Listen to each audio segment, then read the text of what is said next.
తెలంగాణలోని యాదాద్రి భువనగిరి జిల్లా చిట్యాల మండలం వేలిమినేడు గ్రామానికి చెందిన కొండే రఘుపతి కథ ఇది. రఘుపతికి చిన్నప్పటి నుండి సొంతంగా ఒక బైక్ కొనాలనే బలమైన కోరిక ఉండేది. కానీ ఆర్థిక పరిస్థితుల వల్ల ఒకేసారి అంత డబ్బు పెట్టడం సాధ్యం కాలేదు. దీంతో ఎలాగైనా తన కలను నిజం చేసుకోవాలని భావించిన రఘుపతి చిన్నప్పటి నుండి పొదుపు చేయడం ప్రారంభించాడు. చేతికి వచ్చిన చిల్లరను అస్సలు ఖర్చు చేయకుండా, ముఖ్యంగా ఒక్కో 10 రూపాయల నాణ్యాన్ని అత్యంత జాగ్రత్తగా దాచుకుంటూ వచ్చాడు.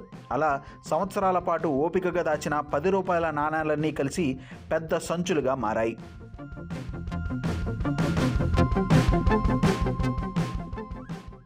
అలా సంవత్సరాల పాటు ఓపికగా దాచిన 10 రూపాయల నాణ్యాలన్నీ కలిసి పెద్ద సంచులుగా మారాయి.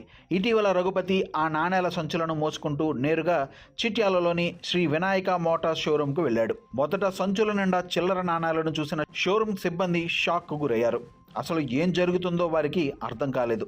కానీ రఘుపతి తన చిన్ననాటి కలను, దానికోసం తను చేసిన పొదుపు ప్రయాణాన్ని వివరించడంతో షోరూం యాజమాన్యం కరిగిపోయింది. అతని పట్టుదలను మనస్ఫూర్తిగా అభినందిస్తూ ఆ నాణ్యాలను స్వీకరించడానికి ఒప్పుకున్నారు.